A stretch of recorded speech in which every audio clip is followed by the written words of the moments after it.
Hello, dudes and dudettes, and welcome to the Spiffanometry content circus.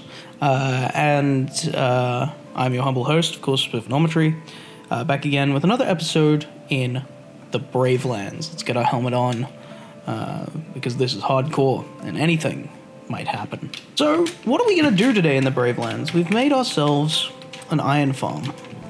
It uses the power of this obelisk type thing to conjure iron golems into a pit of doom and despair, where they give us that iron. Because we're going to need to use that for what we're going to build today, which is a reclaimed demonic forge. That's right, we're going to be using more of this ominous, jagged terrain to create, or rather, take over something from the civilization that would have lived in these lands before the current people, before the villages here that we have. Plenty of them in here. And these villages are going to be sort of recycling another relic of this bygone age, in that they are going to be, we're going to get some armorers, toolsmiths, blacksmiths, all that sort of stuff, in an effort to make some emeralds with all of this sweet, sweet iron. So before we do any of that, I think it's time we do a little bit of material gathering, because things are running a little bit low, and there's some materials here that may not be so easy to come by. Here we are at our nether portal, ever so slightly more prepared, ready to take on the nether once more. Just a quick stop in to get some magma.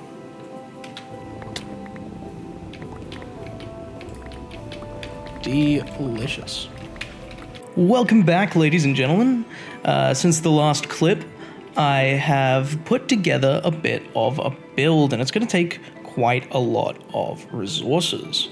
So I'm going to have to collect a fair few. Here's what I have so far, but as you can see, we're going to need about 9 stacks of this smooth deep slate, tons and tons of stone bricks, stone, tough, calcite, all the works. This is just what I've got so far, but I'm going to have to collect way more, because this build that I've got planned is pretty big, about like bigger than this one, which was my biggest build on this world so far.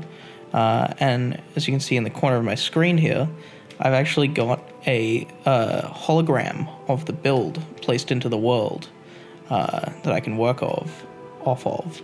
And I'm just going to give you guys a sneak peek, a little quick preview, if you will. Wow, that's enough. Don't tell anyone I showed you that. Alright? Alright, now let's get back into a bit of a material gathering montage.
we're back.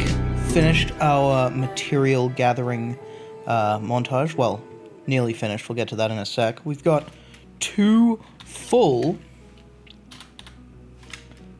almost full, double chests of materials that are going to be going into this build. So it's going to be pretty titanic, but we're not quite done. We have a bunch of overworld materials in here, save for this magma, which I picked up earlier. But I'm also going to be using some nether materials. I'm going in to the nether to grab some blackstone and nether brick. Because there's going to be a section of this build that I want to look like it's covered in soot. So having those dark materials is going to be really helpful. With that being said, I don't know how easy it's going to be to get said materials. But we're just going to head into the nether and give it a go. I don't need too much. I don't know if I should be trying to loot the fortress for the nether bricks or if I should just be mining nether rack. I'm not sure yet. Inventory space is kind of low, just in general, because I like to keep a bunch of just random stuff on me, just in case. Oh, blackstone already. So I think while we're doing this, while we're grabbing these final materials, I would like to talk about what I was doing while I was collecting these materials, which was listening to an album. I haven't sat down and listened to an album in a while, but I was reminded of the Artist LCD sound system recently. It was someone referenced a song of theirs in a podcast that I was listening to, so I decided to go back and give them a proper listen, because I'd kind of wrote them off.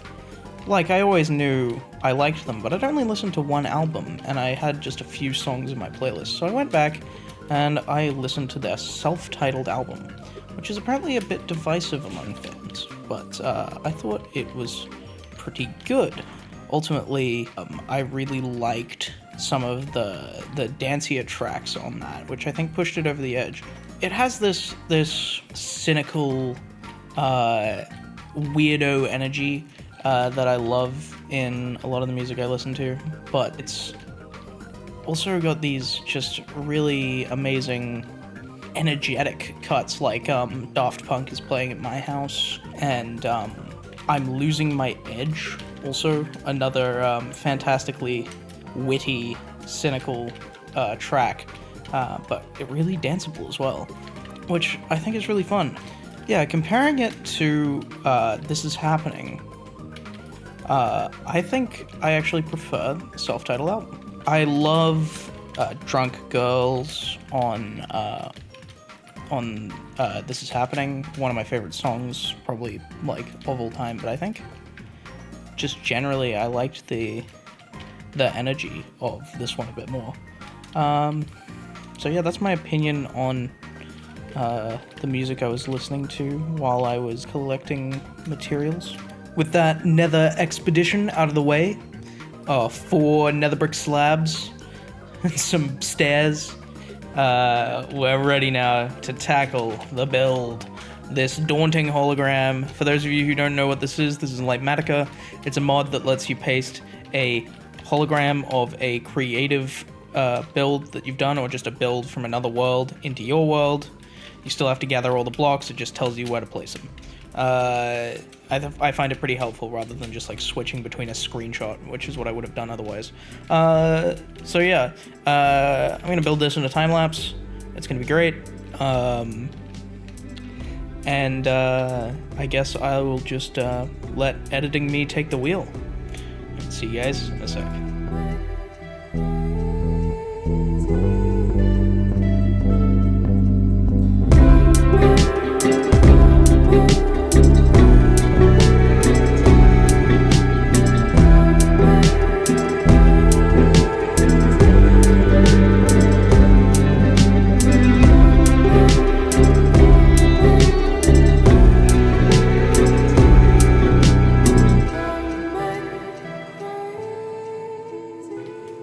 Okay, as you can see by the time lapse, we're working with more of these deep slate spikes, and what we have here is the titular crucible. I've placed some magma at the bottom, campfires with hay bales under them to give this really high smokiness. It almost looks like a geyser, or maybe a volcano of some kind. This mound. There is a section missing. There's a building that's going to go there, so never fear. I didn't forget that. But yeah, as you can see, we've got this kind of interesting gradient here. Of course, we used the that cool red of the redstone in pockets at the base, just like we have all the way over here. But we've also got these glowing cracks where some of this heat has sort of superheated the stone. And around it, I've actually used acacia logs. And that's because they have this really interesting warm gray that I think blends in with the deep slate as a kind of pretty nice gradient. Yeah, and it's great because I mean, you know, we've been using a lot of acacia for the roofs and stuff. It's been one of the blocks we've had, you know, from the very start of the series. I'm keen to use more of these logs. I think once I get like dead coral and tough, that can be another like color palette we can go for. A bit of a weird one, but yeah, this is what we got so far, and I'll cut back into the time lapse.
Isn't that pretty? I am fairly happy with this build. I love the texturing in the middle there. Just makes it look like the smoke has really discolored and charred that section just over time. But much like the other one, currently it doesn't have a purpose. But unlike the other one, I think we're gonna see to the fixing that purpose today. And one of the ways we're going to do that is by cutting in some villages. My idea is that the villages are going to go along the back wall of this, or some of them at the very least.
Welcome back, ladies and gentlemen.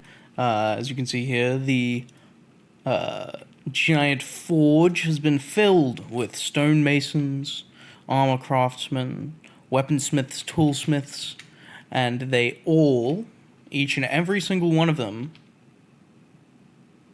all of them trade for iron ore, which we can farm automatically.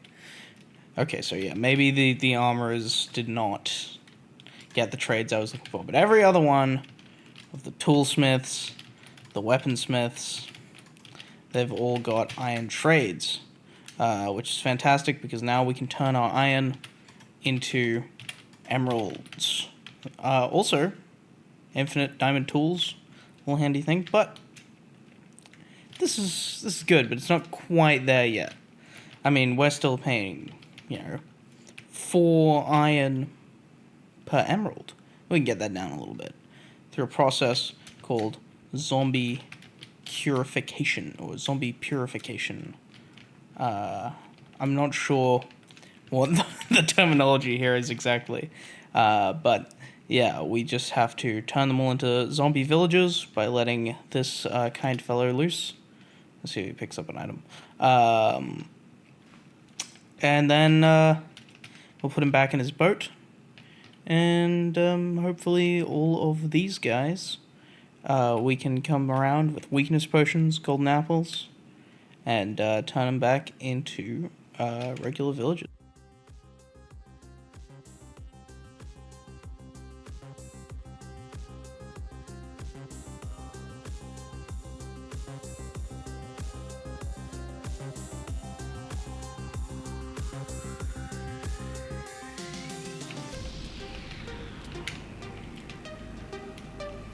How about over?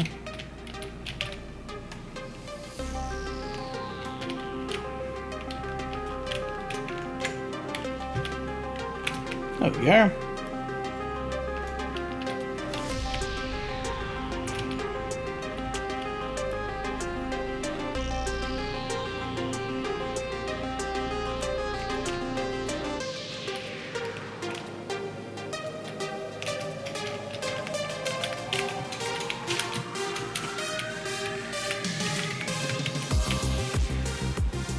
Jesus. Alright. So that's alright. We're okay. Never a doubt in my mind that wouldn't work. Alright. Perfect. Oh, gee.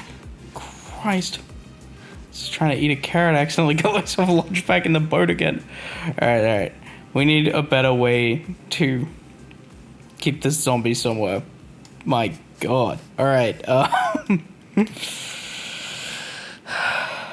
I'm gonna get to work on more golden apples so we can start doing a purifying process to lower the trades.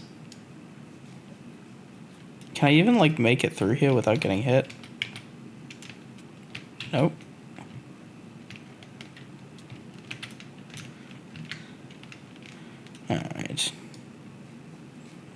Alright, here we are after a bit of brewing, smelting up some gold. We've got the potions to cure these villagers. And I'm hopefully gonna lower their trade down to the point where we can get stacks and stacks of emeralds. So, let's see if we can just, how many we can get. So that's gonna work.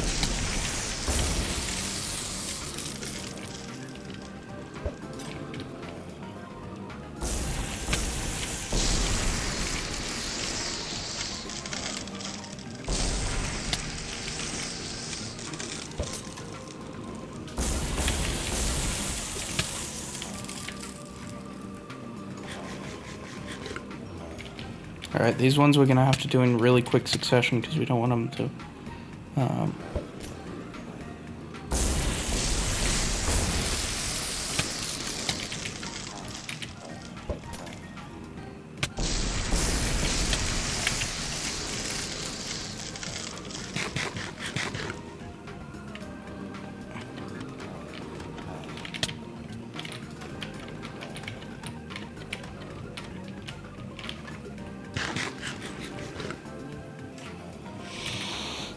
That's pretty much all the gold we have, so I'm thinking if we want to do any more of this, Next episode, we're gonna have to work on a bit of a gold farm. But I'll let these cure up and we can see what the new trades are like.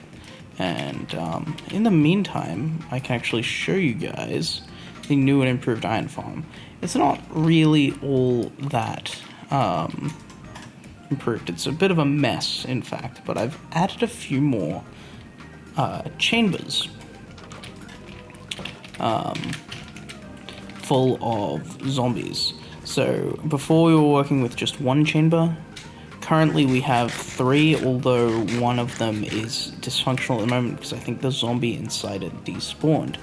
Still, if we use this the camera, yeah, we're missing a zombie here, but we have a zombie in here. And no villagers here. Interesting.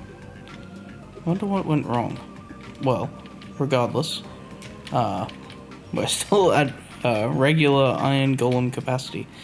And if you saw for just a moment there, I've overhauled the interior and done a bit of redstone work. It's a bit of a mess, I'm not gonna lie to you. But what this essentially does, automatically composts the flowers here into bone meal and automatically crafts the iron into blocks of iron.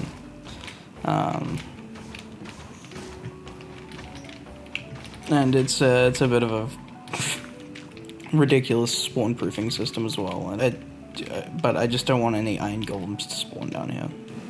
Looks like they're just about done. Let's go and check it out. 1 iron per emerald. How good is that? Look at that, 1 emerald for a pickaxe. That's pretty crazy. Looks like I must have missed one. But anyway, that's about all we have time for this episode here on the Brave Lands. We've got this amazing giant crucible and an infinite source of emeralds. Look at that. Diamond tools. We're set. So join us next time as we continue to progress in hardcore Minecraft. As always, take it easy. Thanks for watching.